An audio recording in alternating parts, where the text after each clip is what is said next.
Mungkin melihat Real Madrid begitu adem ayem di bursa transfer adalah sebuah hal yang aneh, sebab kita semua tahu kalau selama berpuluh-puluh tahun, khususnya sejak dipimpin Florentino Perez, Los Blancos selalu jadi aktor utama di setiap jendela transfer. Bahkan beberapa rekor pembelian pemain sudah sering mereka pecahkan. Nah, akan tetapi dalam beberapa tahun terakhir, Madrid yang biasanya hobi mendatangkan lebih dari 2 nama bintang, kini seolah mendadak pasif. Padahal soal duit, Al Real jelas sangat lebih dari cukup. Dan di bursa transfer kali ini pun, praktis pembelian mahalnya cuma Jude Bellingham, sedang sisanya murah, pinjaman, atau pemain yang ditarik lagi dari masa peminjaman. Lantas, apa yang membuat Madrid ini kok terkesan santuy? Meskipun kini tim sedang dihadapkan pada situasi sulit seperti cederanya Courtois, Eder Militao, dan Arda Güler, serta tak adanya nomor 9 kelas dunia usai tak ada kejelasan lagi terkait Kylian Mbappe.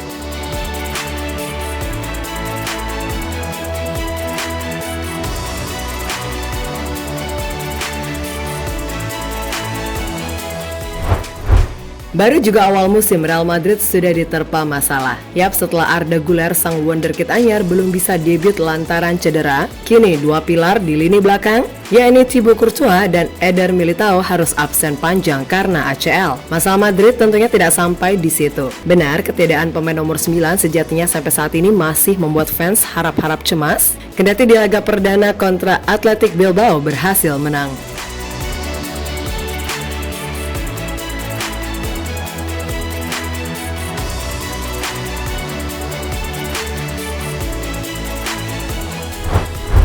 Tentu kita tahu kalau Madrid ini sangat gencar dikaitkan dengan Mbappe. Berbagai drama pun sudah dilalui sampai pada akhirnya sang kura-kura ninja mendadak berubah pikiran untuk memperpanjang kontraknya sampai 2025. Hal yang seharusnya membuat Madrid kini harus segera cari alternatif lain. Mengingat masih ada Dusan Vlahovic dan Victor Osimhen yang secara harga lebih murah daripada Mbappe. Tapi sekali lagi, Opa Perez tetap santuy, seperti tidak ada beban dan cuma merekrut Kepa Arrizabalaga dengan status pinjaman selama semusim. Sisanya, nggak tahu deh.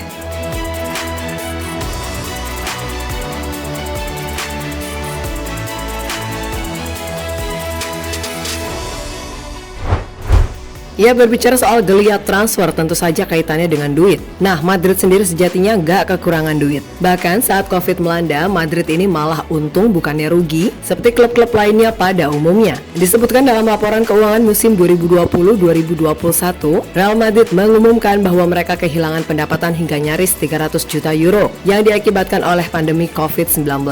Memang sih, sekilas angka tersebut terlihat sangat buruk. Tapi perlu diingat, kondisi Real Madrid pada aslinya justru jauh lebih baik ketimbang para rivalnya. Tercatat utang bersih mereka turun dari 240 juta euro menjadi 46 juta euro. Untuk musim 2020-2021, Los Blancos juga melaporkan laba pasca pajak sebesar 874 ribu euro, naik dari 313 ribu euro pada tahun keuangan sebelumnya. Hal tersebut membuat mereka menjadi satu dari sedikit klub di Eropa yang melaporkan profit alias tidak mengalami kerugian selama 2 musim terakhir. Tentu saja keuntungan tersebut tak lepas dari cerdiknya langkah bisnis yang dilakukan Opa Perez dan jajarannya, di mana Madrid sukses meningkatkan kesepakatan sponsorshipnya dengan Adidas hingga 2028 dan berhasil menggait beberapa sponsor baru, mulai dari maskapai penerbangan hingga penyedia layanan keuangan. Selain itu, penjualan produk merchandise mereka masih sangat positif.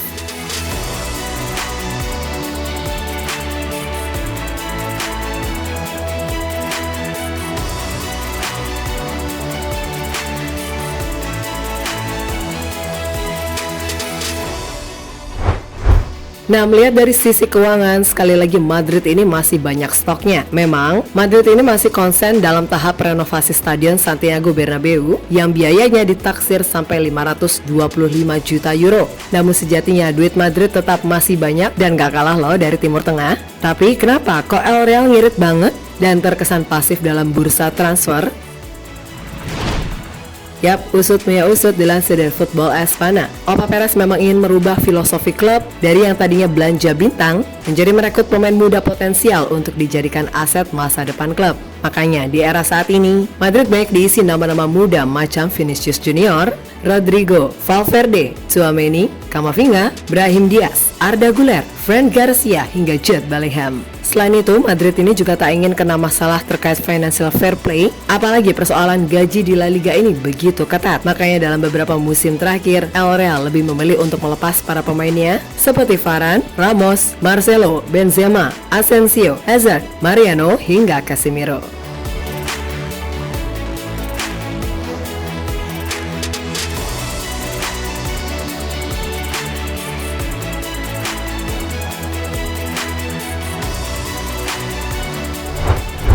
Nah, selain faktor tadi, keberadaan Carlo Ancelotti dinilai juga punya peran dalam kebijakan baru Opa Perez. Yap, tak bisa dipungkiri kalau Ancelotti adalah orang kepercayaan Florentino Perez. Penunjukannya kembali sebagai pelatih Los Blancos adalah sebuah keputusan yang masuk akal. Pasalnya, menurut Opa Perez, Ancelotti sangat paham bagaimana cara membangun ulang skuad muda yang kompeten. Terbukti pemain-pemain seperti Vini, Rodrigo, ataupun Valverde mampu berkembang pesat menjadi pemain kelas dunia. Ya, mungkin di mata Opa Perez, Ancelotti dianggap peletak pondasi skuad Los Galacticos yang baru di masa yang akan datang. Mengingat setelah ini Don Carlos sendiri akan menukangi timnas Brazil. Kendati ya secara performa Madrid masih naik turun. Memang sih 2 musim lalu mereka juara Liga Champions dan La Liga. Tapi di musim lalu, Madrid cuma menang Copa del Rey, tertinggal jauh dari Barca di La Liga, dan terbantai oleh City di semifinal Liga Champions. Itu tak mengurangi rasa percaya Opa Perez dengan proses yang ada. Bahkan setelah rentetan cedera dan masalah Mbappe, pria 76 tahun itu masih saja tetap santai dan kalem.